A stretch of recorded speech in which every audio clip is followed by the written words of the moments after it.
Bakit hindi pa lumalabas si Zining? Baka naman, simula nang tanggapin siya ulit ng pamilya Lee, ikinakahiya niya na akong parang sakit. Pero, kahit ayaw niya sa akin, pakiusap, pumuntahin mo siya rito para makuha niya ulit ang pulseras na ito. Wala talaga si Senyorita. Gusto mo ba? Hahanapin ko ulit siya?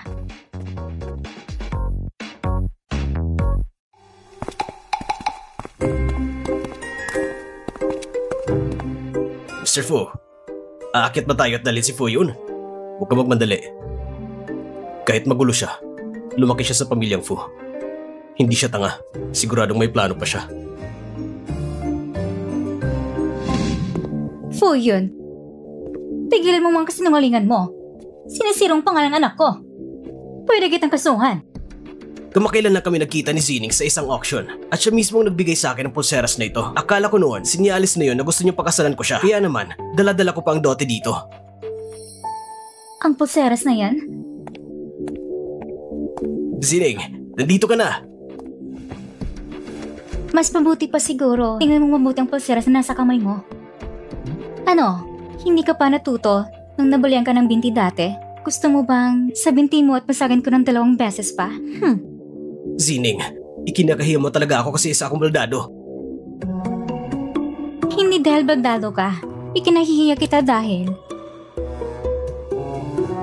Tingnan mong mabuti. Itong totoong pulseras na bigyan ng mama ko. Ang hawak mo ay peke. Gaya ng panggagaya mo sa pananamit ni Fuji. Ikaw mismo, isang mababang uri ng kopya. May tinatago pa si Zining? Pero paano napunta ang pulseras na yun sa kamay ni Fu yun? Si Leming bang nagbigay? Paano silang dalaw nakakakilala? Listening! Tumahimik ka na! Mr. Fu, ang anak kong ito masyadong na-spoil ko. Kakarating lang niya mula sa probinsya, kaya wala pang modo. Papa! Hindi mo pwedeng paborang anak sa labas at pagalitan ako ng ganito. Tutulad ng sinabi ko. Ako, ano bang nagawa kong mali? Walang iya ka! Ano ba yung mga pinagsasabi mo? Ang ate mo, inampun siya mula sa ampunan. Alam niyo ng lahat. At isa pa, ang pinag-usapan natin ngayon ay kasal mo kay Mr. Fu. Huwag na nating idamay ang ate mo. Ganun ba? Kung ganun, Papa, dahil gusto mo si Mr. Fu, ibigay mo na ang magandang kasal na ito kay ate. Huh? Ibigay sa ate mo? Bakit naman hindi? Alam ko na. Sigurado ayaw mo kay Mr. Fu dahil isa siyang may kapansanan, kaya ayaw may pasawa siya kay ate. Kung ganun, Papa, paano mo ako nagagawa ipasawa sa kanya? Tama ba, Mama? Bumalik ako ngayon para sa kaarawan ni Lola. Mukhang ang posisyon ng pinuno ng pamilya Fu, may kakayahan pa rin ang pamilya Lee na magamit ko ng pansamantala. Hanggang ngayon, si Fuji hindi pa rin nagpapakita. Malinaw na hindi ganun kahalaga si Lee Zining sa kanya. Mas mabuting samantalahin ang pagkakataon at pagkasalan si Li Meng. Hindi naman ako lugi. Maganda talaga ang ikalawang anak ng pamilya Lee. Siguradong ang panganay ay hindi rin papahuli. Mr. Lee, ang pamilya Fu hindi pa naman opisyal na naglabas ng pahayag para tanggalin ako. Sa pangalan pa rin, isa pa rin ako lehitimong miyembro ng pamilya Fu. Oo, syempre. Mr. Fu, ano bang pinagsasabi mo dyan? Mr. Fu, ang napili mo si Li Meng. Isa na yung malaking biyaya sa kanya. Mr. Fu, pakiusap. Dito tayo.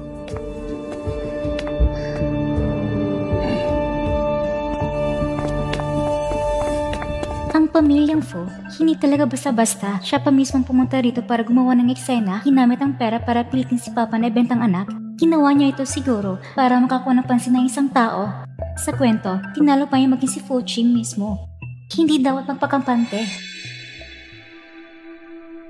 Mr. Fu, mukhang dito, hindi mo na kailangang makialam. Si Miss Lee lang naman ang makakagawa ng paraan. Palagi naman siyang matalino.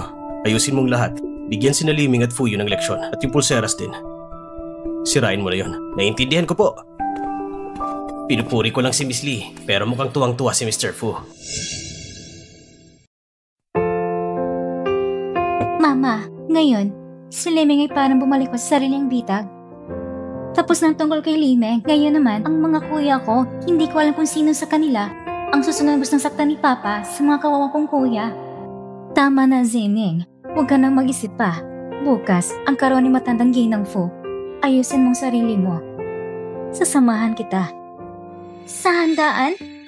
Oo nga, malapit ng karamatan ng pamilya Fu. Sa kasiyahan, magkakagulang pamilya Fu at si Fuji ay maaaksidente at mawala ng malay. Ang hahalili at magaganap ang malalaking pagbabago sa negosyo. Lahat na nagkipagtrabaho kay Fuji ay pinalis ni Foyon at napilitang magsara o malugi. Kasama ng pamilya sa mga naapektuhan at tuluyang nalugi. Dahil doon, inatake si Lolo at nagkasakit. Nagkasakit? Hindi pwede. Hindi ko pwedeng hayang magtagumpay si Foyon. Kailangan ko iligtas ng pamilya Lin. Ay, Zeneng?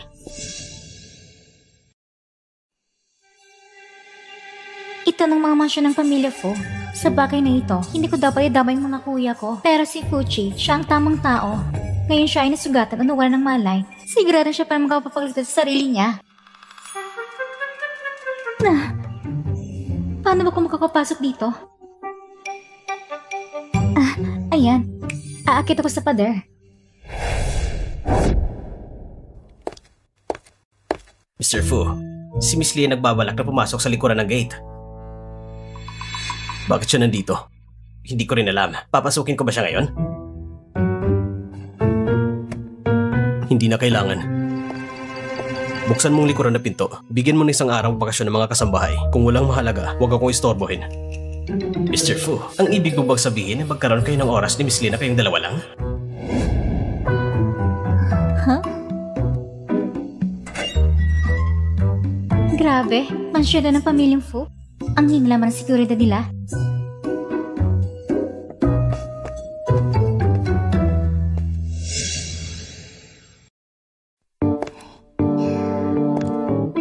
Ang weird. Ang pamilyang Fu. Bakit walang kahit isang tao dito?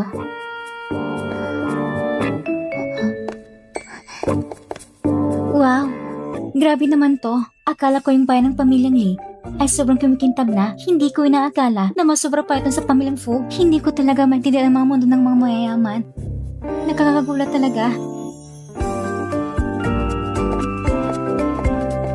Sandali lang. Nasa itas kaya si Fuji? Ang labo naman. Ganito kalaki ang bahay, pero walang kahit isang tao.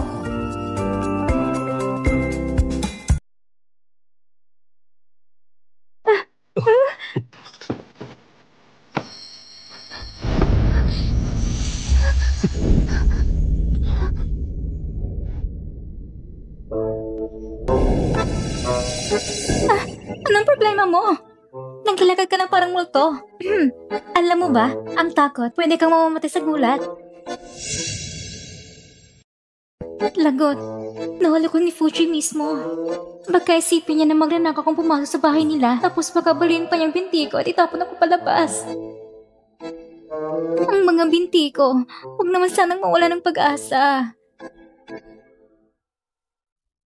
Pero, kung iisipin, itong taong ito, ang katawan niya, ang ganda naman yan. Ang abs niya, ang dibdib niya, grabe naman. Parang naglalakad ng hormone sa lupa.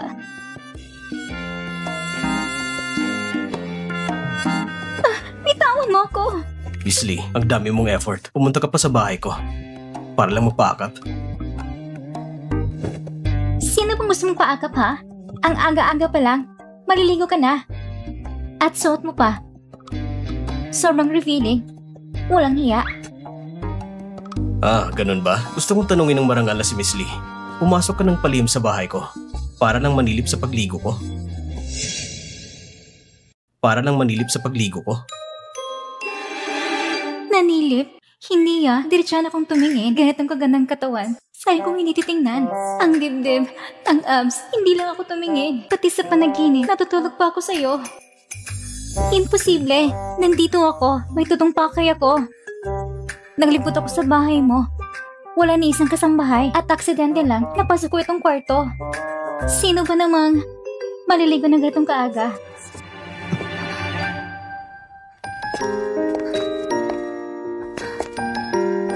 Hindi ba't sinabi mo na may kailangan ka sa akin? Mr. Fujiyo, nandito ako ngayon para makipag-usap tungkol sa negosyo. At anong karapatan mong isipin na may tsansa ka makipagnegosyo sa akin?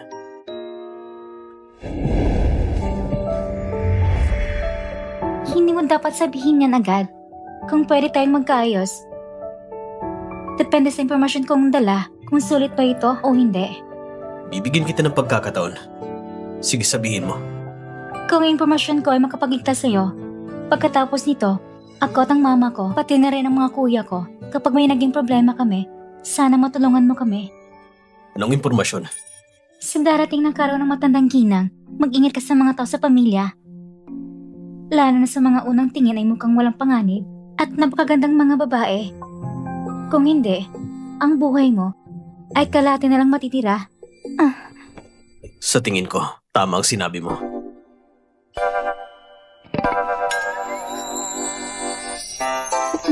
Saan ka tumingin?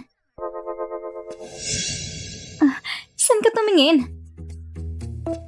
Kung tutuusin, maganda rin naman ako, pero si Fuchi, walang kahit anong interes sa akin. Baka nga talaga gusto niyang mga lalaki.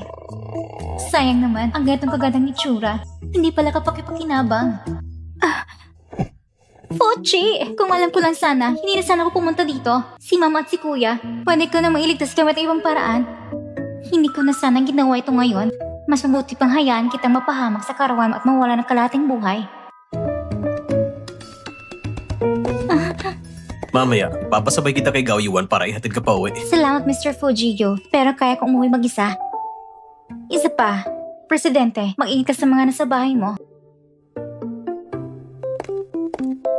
Mr. Fu, umalis na si Miss Lee sa likuran ng pinto. Tignan mo kung sino-sino ang kinakausap ni Fu Yun itong mga araw. Naiintindihan ko po.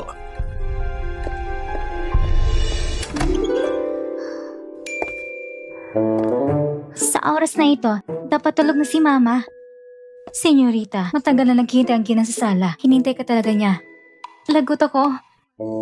Baka malaman ni Mama na pumunta ko sa masyon ng pamilya Fu.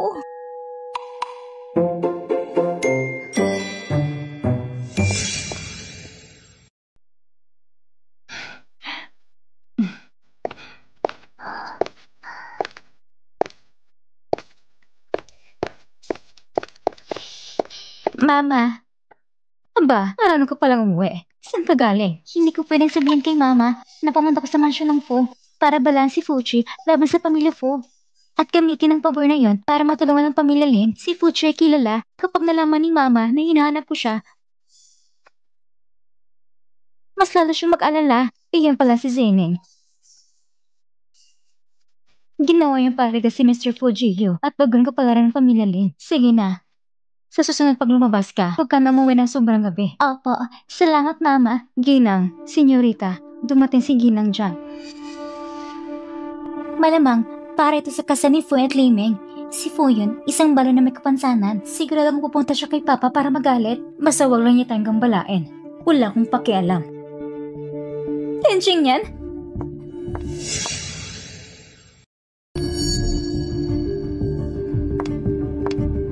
Jiangxi. Ang ingay-ingay mo rito. Akala mo bahay mo ito?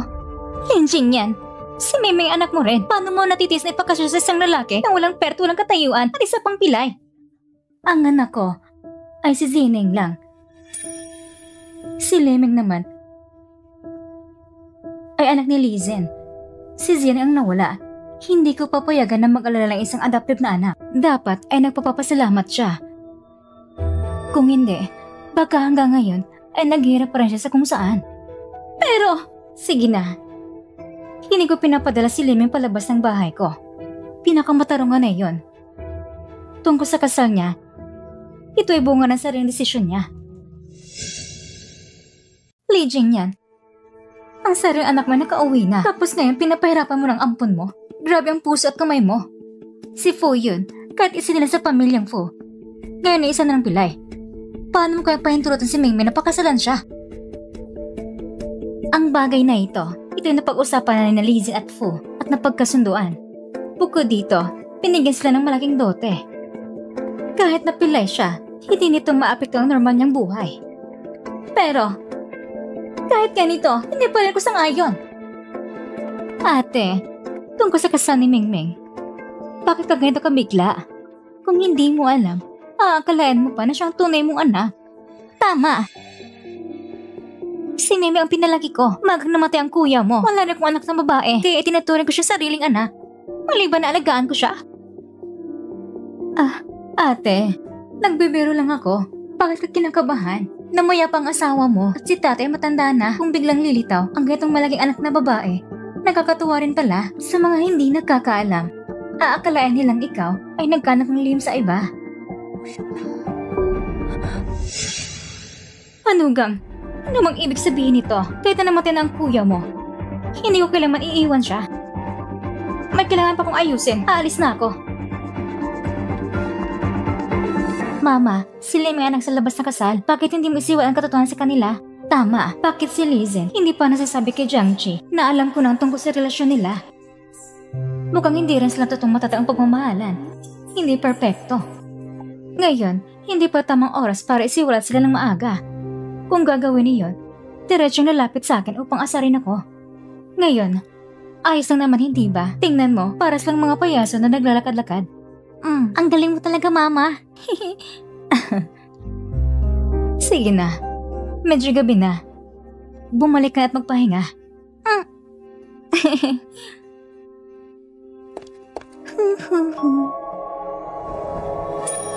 Sino yan?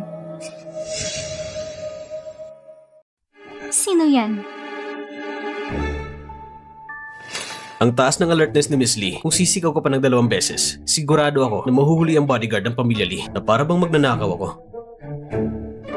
Akala ko kasi isang admirer na pumasok sa kwarto ko sa ating gabi, yan pala si Mr. Fu. Naabot ni Miss Lee ang bahay ko para lang manood na maligo ako. Bakit hindi ako pwedeng pumunta sa inyo? May kailangan ka ba sa akin? Ito ba'y mahalagang bagay? Syempre, may mahalagang dahilan ako kung bakit ako nandito. Ilang oras na tayo hindi nagkita at hanggat kang pumunta sa akin, may nahanap ka ba? Kamakailan, ginamit ni Fuyo ng pagkakataon ng dote upang kumuha ng isang kaibigan mula sa ibang bansa. Ang pangalan niya ay Shenshu. Shenshu? Ayon sa libro, napakabilis daw ng kanyang kamay noong araw. Sa kasino siya nagpakasaya at hinabol siya ng may-ari ng kasino. Nagkataka siya sa ibang bansa kung siya ngayon hindi nakapagtataka na naging matagumpay ang paglason. Talagang nagumasa si Fuyo at nakuha niya itong pabalik. Personal kong naririnig ang mga sinasabi niya. Talagang marami siyang nalalaman. Pero ang hindi alam ni Fuyon ay sa ibabaw, pumayag si Shenshu na makipagtulungan sa kanya. Ngunit sa totoo, ang tunay na layunin niya kay Fuchi, hindi niya gustong maglagay ng lason, kundi gusto niyang lumapit kay Fuchi at makuha siya.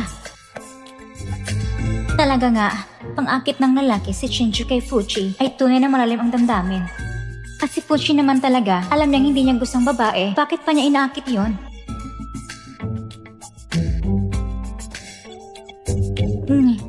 Wala akong inaakit na babae.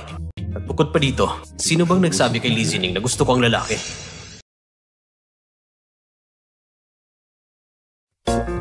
Anong problema, Juye? Wala naman. Sabi sa libro, si Shenshu sa huli, dahil hindi siya nagustuhan ni Fushi, ay nagbago at nagpakasama. Pinili niya makipagtulungan kay Fuyon at paglalason kay Fuchi. Kaya sa huli, ay namatay ng malupit si Fuchi. Kung hindi talaga kaya, hayaan na lang si Fuchi ay sakripisyo ang kanyang itsura. Dahil ang danga at buhay niya, sigurado mas malaga ang buhay. Ang iba pang bagay pangalawa na lang. Anong sabi mo? Wala naman ako sinabi. Chuye, tanghali na halos. Pumunta ka pa sa akin silid sa pamamagitan ng bakod. Kung hindi alam ng iba, aakala may malagang dahilan ka. Wala naman pala. Curious lang ako, bakit si Miss Lee ay labis na nag-aalala sa kaligtasan ko? Hindi ba ibig sabihin, umiibig ka na sa akin? Ano ba yan? Umiibig ako sa'yo? Napaka-inlove mo naman sa sarili mo. Maganda mo yung mga katangian. Hindi rin naman ako pangkaraniwan. Chuye, ikaw'y alam mo sa mundo ng negosyo. Gwapo ang itsura, madali ang desisyon sa negosyo, mayaman. Kaya kahit umiibig ako sa'yo, hindi naman nakakagulat, hindi ba? Bukod pa rito, sa mundong ito, alin ang batang babae ang hindi gusto mag-asawa sa'yo? Eh ikaw? Ako? Ano ako? Kung totoong nangyari ngayon, tatanggapin ko na may utang ako sa'yo. Pero sa bagay na ito, huwag ka na makialam.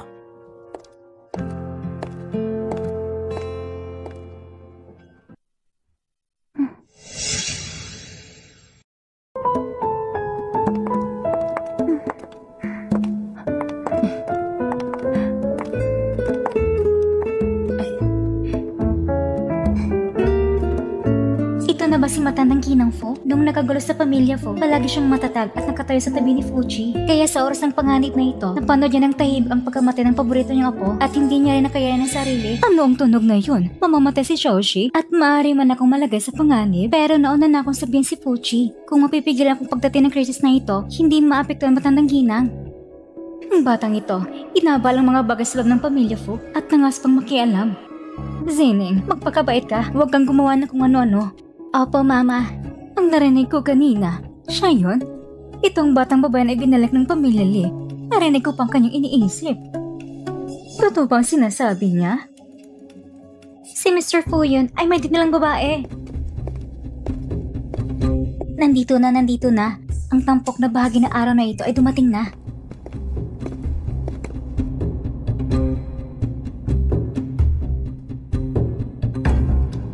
Lola, ito ang handog ko sa inyo. Naway maging kasing lawak ng silangang dagat ang inyong swerte at kasing tagal ng bundok ng namang inyong buhay. Ako si Shenshu. Kaibigan ni Fu yun.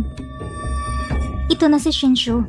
Talagang maganda siya. Pugusga ng tao sa itsura lang. Sinasabi sa libro, ginamit niya si Fuji nang hindi handa at nilagyan gamot sa kayang inumin. Ano? Karaniwan si Fu yun ay parang pabaya lang, walang pakialam sa mundo. Ngunit ngayon, magandang suot niya. Pagkahanda na siyang kunin ang posisyon bilang pinuno ng pamilya Fu.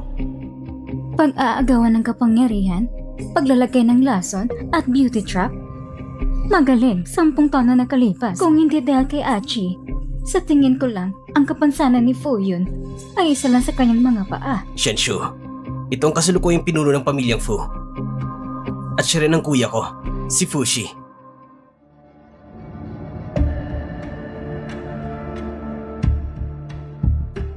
Kumusta ka, Fuji?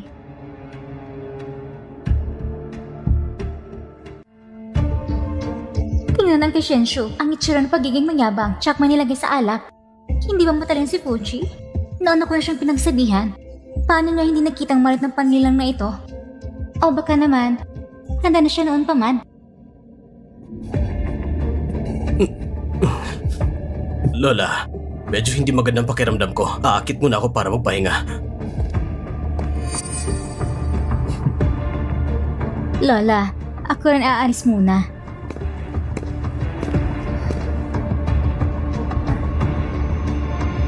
Ma, may kailangan akong gawin. Sige, mag-ingat ka ha.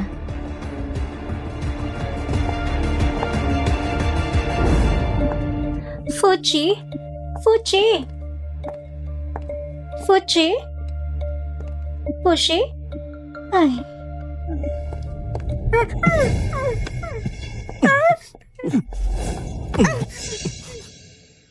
Ay! Shh! Fuji? Fuji? Fuji? Fuji, nawa ka ng gamot ko. Sa ng kalahating oras, maaanto ka. Ako na may hawak sa'yo, hindi ka makakatakas. Wala ng pag-asa.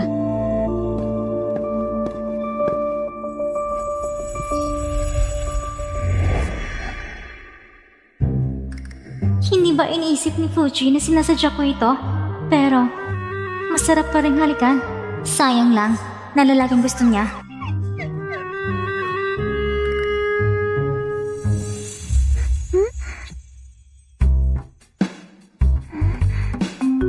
Hindi ba gusto niyang lalaki?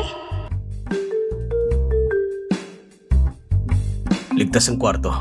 Manatili ka lang dito. Huwag kang lumabas.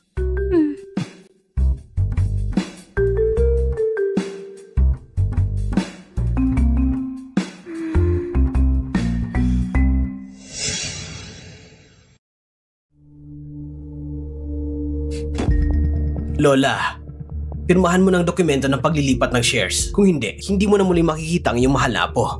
Ano bang ibig mong sabihin? Anong ginagawa mo ko, Xiaoxi? Pinainom ni Shenshu si Fushi ng malakas na gamot. Hindi siya makakagising agad. Nung una, sinira niya ang mga pako. Ngayon, pagbabayarin ko siya. Ikaw na malaking alak na hindi tapat. Hindi ko dapat pinapatawad. At pinabayaan si Xiaoxi. Pagkakamali ko talaga. Walang kwentang maraming salita. Pumirma ka na. Ma, kapatid, bumalik na kayo. Dumating agad si kuya matapos matanggap ang mensahe ni Bayaw. Hanggang ngayon, hindi pa siya bumabalik. Ma, hahanapin ko muna si kuya. Magpahinga ka muna ng maayos. Sunod kasi yung kapatid. Siguro din ang kanyang kaligtasan. Opo. Oy, hintayin mo ako!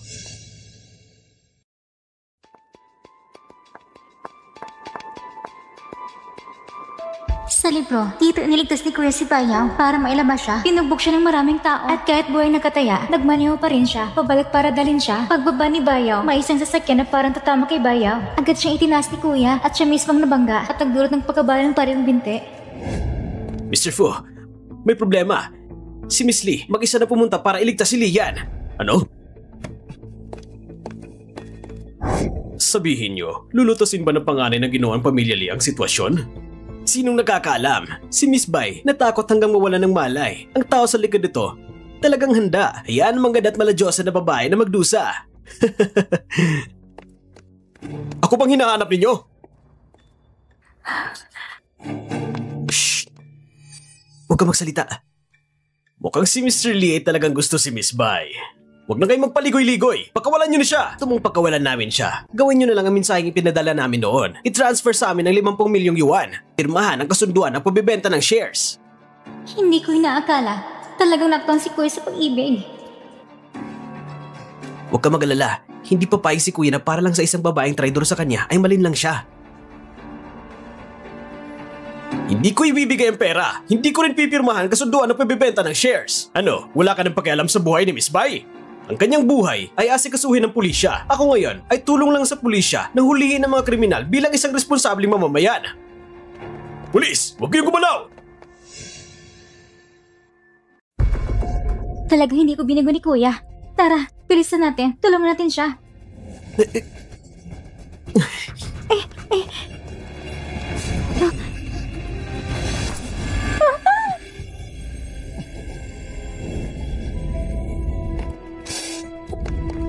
Bilis, bilis! Fuji? Bakit ka nandito? Si Lian ay ginamit ng plano para pumasok sa kanilang bitag. Bakit ka mag-isa? Parang dinadagdagan mo lang ang problema. Sobrang nag-alala ako sa'yo. Masyado na akong balisa.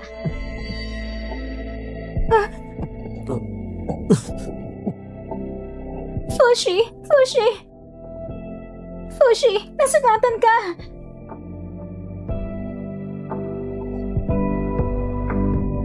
Listening. Tapos na ang lahat. Fuji, magpagkatatag ka. Dadalhin kita papunta sa ospital. Parang mahal na kita.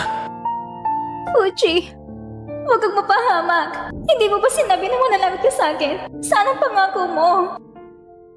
Huwag kang mapahamak, ha? Fuji!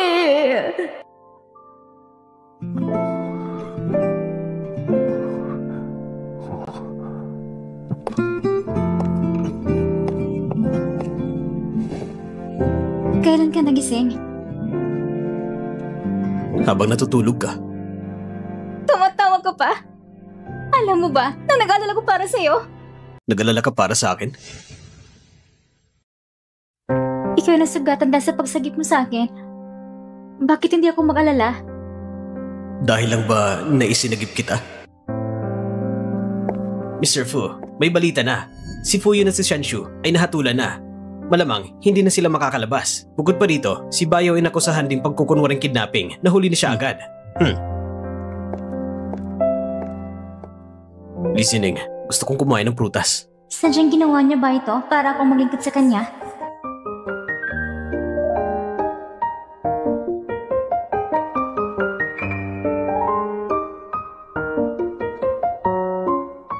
Fuji, tinitingnan mo ko ng ganito. Hindi kaya gusto mo ako? Ano sa tingin mo? Kung talagang gusto kita, anong maiisip mo? Hindi kaya si Fuji talagang gusto niya ako? Pero pagkatapos kong matapos ang misyon, babalik na ako. Matapos ang misyon, babalik? Listening, hindi mahalaga kung sino ka. Hindi kita papayagang umalis. Listening, huwag mong kalimutan. Pinagsamantalahan mo ako, kaya kailangan mong managot. Anong gagawin ko? Sobrang gwapo talaga ni Fuji. Paano ko ito maiiwan? Talagang medyo nahirapan akong iwan siya. Kumain ka na ng mag-isa. Aalis na muna ako. Tisineng, tinitiyak ko makukuha kita. Lizen, ayusin mo ng plano. Ikaw, Enan! Naiyon mo si Lian! Nagkaroon ng hiwalay ng mama at ang bastos kong ama. Kung maghiwalay, imposible! Lizen, kahit ayaw mo, hihiwalay ka rin ngayon. Kung hindi, ibubunyag kong lahat na nangyari sa'yo ni Junkie. Ipapakita ko ito sa media. Dinsing yan! Huwag kang padalos-dalos! Pagkawalan mo si Junkie! Kung hindi, pareho tayong hindi makakaayos! Kung hindi dahil sa mga lihim mong gawain, kasamang madamdaming biyanan mo, at sa kabastusan mong ayaw maghiwalay, hindi na sana kita pipilitin pa. Papa. Ngayon, sa pamilya Fu, ako ang tinutuloy ng misis ni Mr. Fu. Kaya, kailangan mo hiwalay ng mama ko. Kung hindi, ipapasok kong pamilya Fu para putulin lahat ng pagkikipagtulong mo sa negosyo. Tingnan natin kung mabubuhay pa ang kumpanya mo. Gago ka! Huwag kang magsalita ng ganyan. Pumirma ka na. Kapag napirma mo gusto ang hiwalayan, ikaw, si Junkie at si Liming, lalabas kayo ng walang karapatan sa ari-arian. Lilian, huwag kang sobra. Ang kumpanya ng Pamilya Lee, ako ang lumikha noon. At ibinigay ko sa'yo, kaya hindi pwede. Kung wala ang tulong ng pamilya ko, paano mo mabubuksan ang kumpanya? Pikon ka talaga. Hindi kailangan ng pamilya ko. Ang pamilya Lee namin ay kayang pabagsakin ka ng madali. Mapapahamak ka.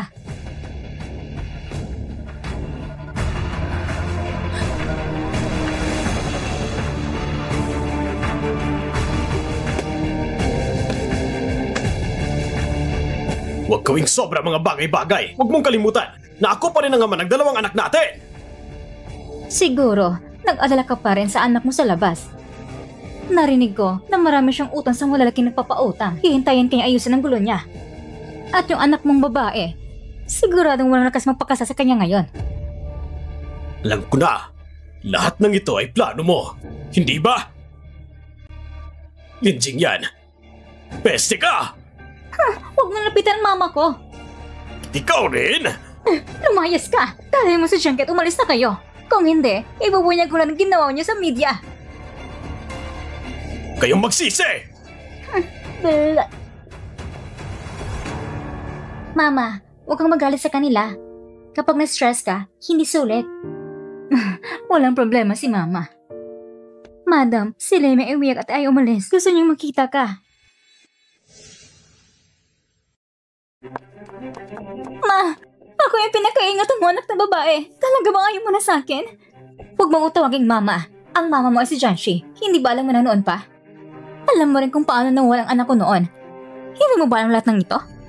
Sa lahat ng taong ito, ginamit mo ako, pinagkain at pinapatuloy pa kita, pinalaki kita. Pero ikaw, pinaplano mo ipahamak ang aking tunay na anak na babae. Pagtulog ka lang ng mga magulang mo, isang likas na masamang tao. Ma, pagkiusap. Ikaw at ang kapatid ko. Patawarin niyo na ako. Talagang ayaw kong iwan ng pamilya, Lee. Kung papayagan mo ako sumama sa ama ko, sigurado ipapakasal ako sa iba para na sa pera. Ma, pakiusap. Ma. Lahat ng ito ay bunga ng sarili mong ginawa. Kung naging maayos ka lang at hindi gumawa ng gulo, maaari ka pa mamuhay bilang iyong dalagang mayaman ng payapa. Ginawan ko lang lahat para sa'yo. Ihatid mo siya palabas. Ma! Ma!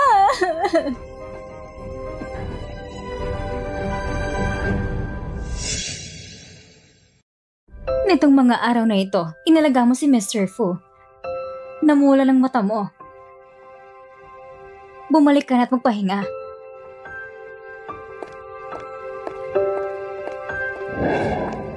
Kuya, kumusta ang kaso ni Bayaw? Itinuro ng Pamilya Bai lahat ng kasalanan niya kay Bayaw. At si Li Shun ay ginawa rin lang lahat ng kidnapping para lang kay Bayaw. Sinadya niyang ipakita ang kidnapping nang humarap siya sa posibilidad na makulong na walan siya ng bait. Nang tumakbo siya palabas, nabundol siya ng sasakyan at namatay. Patay na siya? Ito rin tinatawag na karma cycle sa nakarang buhay sa kwento. Namatay siya rin sa aksidente ng sasakyan. Nang pagkakataong ito, ang kapinsalaan niya ay siya na mismo magdaranas. Oo nga pala. Lahat ng tao sa labas ngayon ay sinasabi na ikakasal ka na raw kay Mr. Fu. Sino nagsabi? Hindi pa ako ikakasal sa kanya. Pagkatapos ng dumating ng mga kasal ng Pamilya Fu. Fushi, hintayin mo ako. Fushi, kailan bago pumayag nakakasal sa'yo? At dala mo pang kasal sa bahay namin. Ngayon, lahat ay nakakalam na ikakasal na ako sa'yo. Paano ba yan? Ginawa mo na kung hindi may pagmamalaki. Zining, ikakamit talaga kita. Kahit hindi tayo ikakasal ngayon, balang araw, ikakasal din tayo. Bukod pa dito, nasaktan pa ako dahil sa'yo. Ang utang na loob, dapat ipakita mong pagmamagitan sa sarili mo. Walang hiya ka. Salamat sa papuri.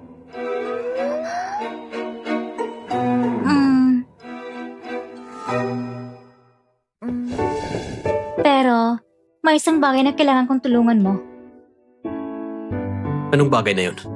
Yung anak sa labas ng papa ko. Si Lishon, nakataka siya. Ang kanyang presensya ay palaging panganib. Pwede mo ba siyang hanapin para sa akin? Ikaw magiging asawa ko sa hinarap. Ano man ang sabihin ng asawa ko, gagawin ko. Hindi ba sinabi na si Fuchi ay malamig at hindi interesado sa babae? Pero tingnan siya ngayon, wala lang ang konting malamig na aura. Mr. Fu, ano bang kailangan mo? Kaya pala si Fushi, tanging sa akin lang siya hindi malamig. Galing ito sa black market. Galing ito sa black market, isang malakas na gamot. Nagtanong-tanong na ako, si Fushi ay kakalabas lang sa ospital ngayon. Nasa bar siya para pag-usap tungkol sa trabaho. Dapat samantalahin mong pagkakataon. Listening. Dahil sa'yo, ako yung naging ganito kasama. Hindi kita papayagan na maayos na ikasal kay Fuchi. Dadanasin mo ng pagiging taksi at iniwan.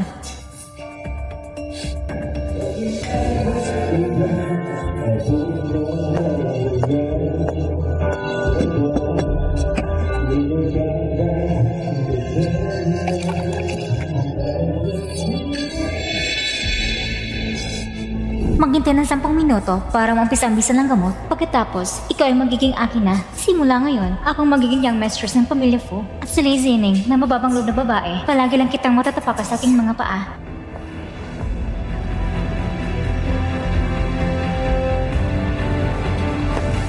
Li Zining, unang araw ng pagkagaling ko ngayon, hindi mo muna ko pinuntahan para kumustahin.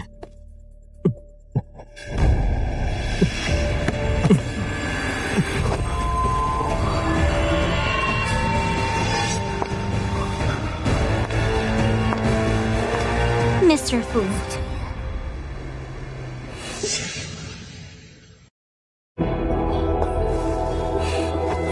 Ito ay isang malakas na gamot. Hindi mo ito kayang labanan. Kaya huwag ka nang mag-isip, walang silbi ang paglaban. Li Meng, ang tapang mo. Nilagyan mo pa ako ng gamot. Hindi ko alam kung darating si Ningning para iligtas ako. Kakasal ka na sa akin. Ako ay dandaan na mas mahusay kaysa kay Li Zining. 100 beses na mas mahusay.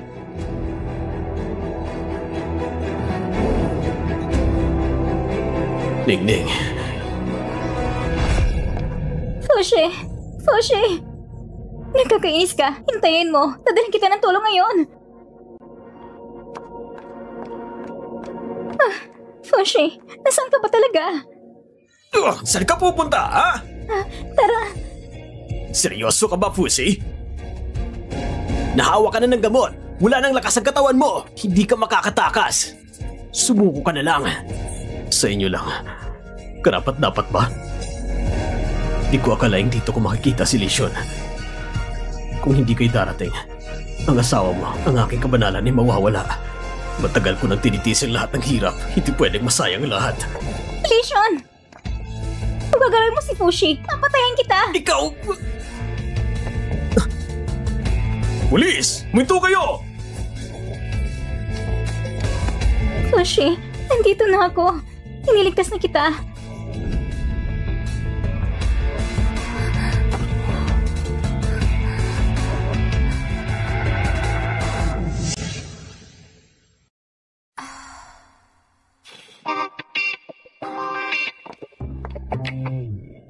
Fushi, kumusta ka na? Talaga bang hindi mo na kailangan ng doktor? Ang abs mo, ang dibdib mo, at ang mahabang binti mo. Handa na akong maging lunas.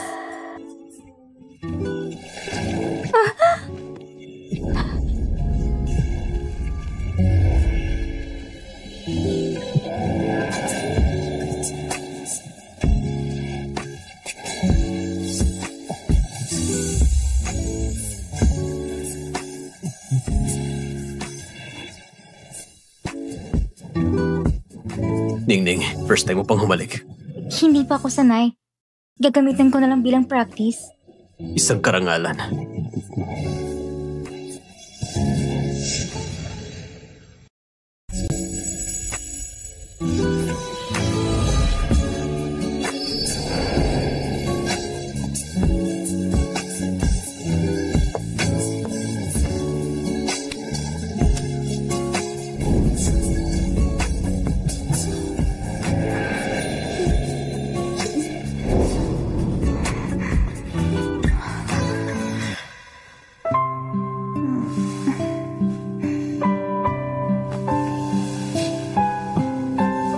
Hindi pwede ngayon.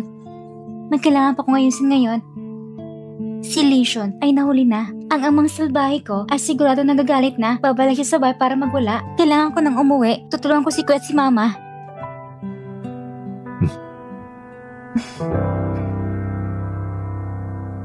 Kuya!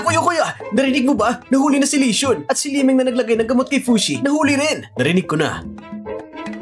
At si Zining, hindi nakaway buong gabi.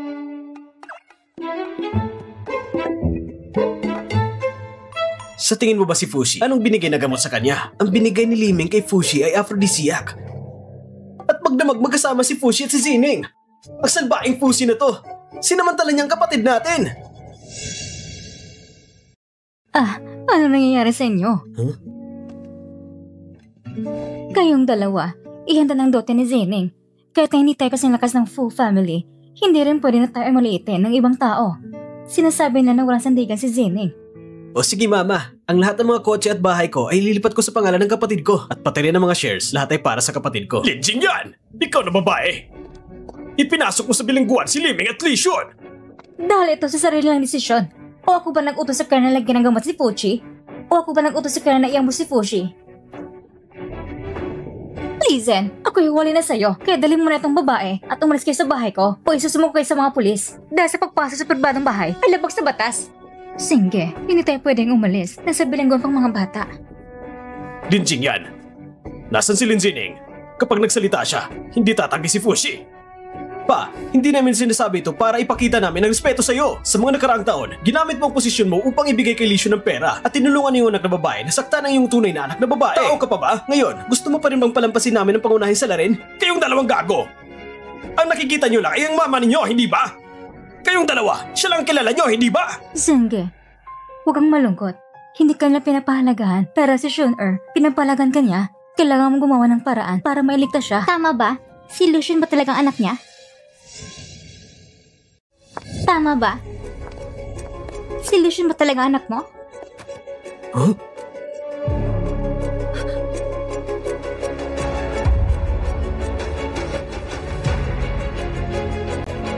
Ginamit ng babaeng ito ang perang binigay mo sa kanya para hanapin ng ibang lalaki, samantalang paborito mo lang si Lesion ay hindi mo pala tunay na anak? Lahat yan ay hindi totoo! Salbahe ka! Niloko mo ako! Nung nakarang buhay, si Lizzie ay nagloko at sinaktan si Mama at Kuya. Ngunit sa buhay na ito, si Lizzie ay nagloko at sa huli ay nagdusa sa kanyang kasamaan. Ito'y kabayan sa kanyang mga ginawa.